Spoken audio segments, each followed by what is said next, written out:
السلام عليكم ومرحبا بكم. ها وصفات بليكيتش اللي طبخ والحلويات. نرحب بكل متابعي القناة ونقترح عليكم اليوم وصفة جديدة رائعة، وهي حلوة المنقوشة.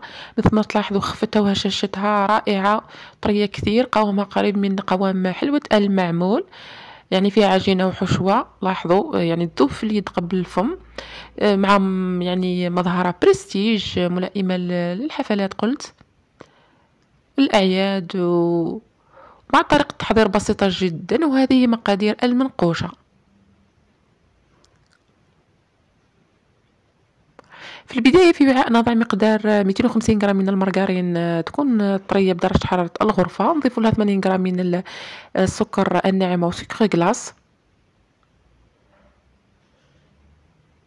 رشة ملح،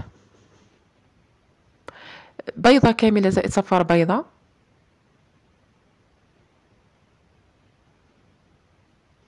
ثم نضيف ملعقة صغيرة فانيليا، ونطلعوا كامل هذه المكونات باستعمال الطراب الكهربائي حتى نتحصلوا على مزيج متجانس. يمكن استعمال قلة الطراب اليدوي، هكذا طلعهم جيدا. في هذه المرحلة نستغنى عن الطراب الكهربائي ونضيف 35 غرام من نشا الذرة أو المايزينا، نمزجوها مع باقي المكونات فقط باستعمال الملعقة. هنا يعني المايزينا حتمدنا هشاشة ويعني طراوة كثير للحلوى تاعنا.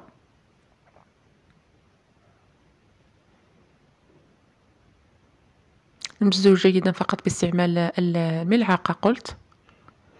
ثم مباشرة نضيف الفرينة وخميرة الحلويات.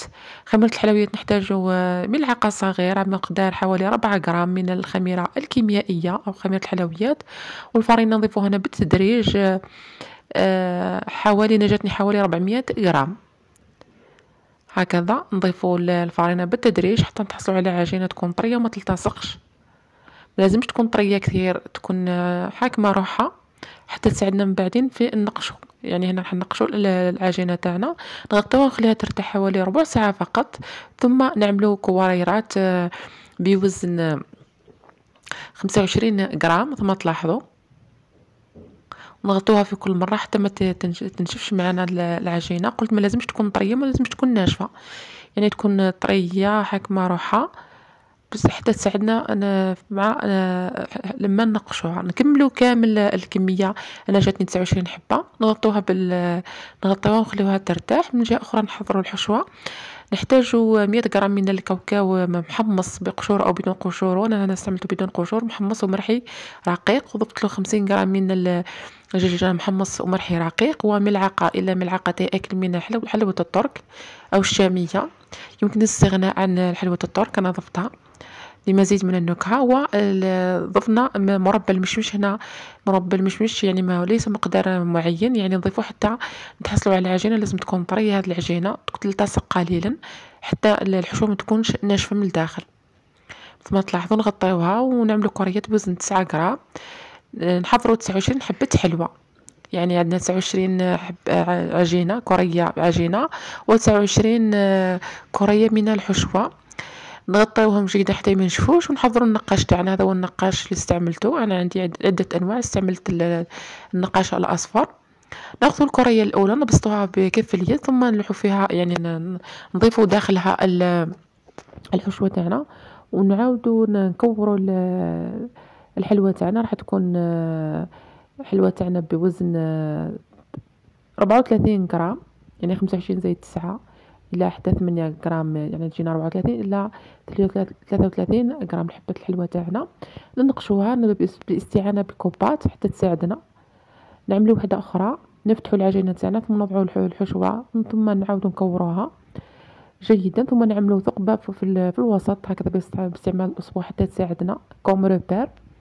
وننقشوا جيدا حبة الحلوى تاعنا. مثل ما تلاحظوا نستعينوا بالفرينة إذا كان النقاش تعبنا، ونحطوا حبة الحلوى تاعنا فوق كوبات حتى تساعدنا، ونحطوها في صينية الفرن. نكملوا 29 حبة حلوى تاعنا توصلوا حتى 30 حبة حلوى، يعني 250 غرام من المارغرين عملت لنا 29 إلى 30 حبة حلوى. إذا تحبوا كمية أكبر ضعفوا فقط المقادير كاملة. مثل ما تلاحظوا كيف نقوموا بنقش الحلوى تاعنا بالاستعانة بالنقاش والفرينة. هكذا نساعفوها فقط. نكون حضرنا الفرن تاعنا على 160 درجة. نحطوا الحلوى تاعنا بعد ما نكملوها مباشرة الى الفرن على 160 درجة، طيب من الاسفل مدة حوالي 25 إلى 30 دقيقة، ثم نفتحه من الأعلى فقط لحوالي دقيقة إلى دقيقتين حتى تاخذ تحميرة خفيفة جدا. بعدها نخرجوها من الفرن وهي نخليوها تدفى دقيقة إلى دقيقتين، تدفى نحلها يعني السخانة، ثم نرشوا عليها السكر الناعم وسكر غلاس مثل ما تلاحظوا حتى يحكم فيها، ما نخليوهاش تبرد، لازم تكون دافيه حتى يحكم سكر غلاس فيها. ثم نزينوها بشوش الورد وهي دافيه. في الوسط نضعوا حبة شوش الورد حتى تلتصق، لأن لو كانت تبرد الحلوى ما تلصقش، شوش الورد ما يلتصقش. ونحطوها في الكيسات ونقدموها للأهل والأحباب والأصدقاء، وأتمنىكم تجربوها. في الأخير نقول لكم هي طيبة.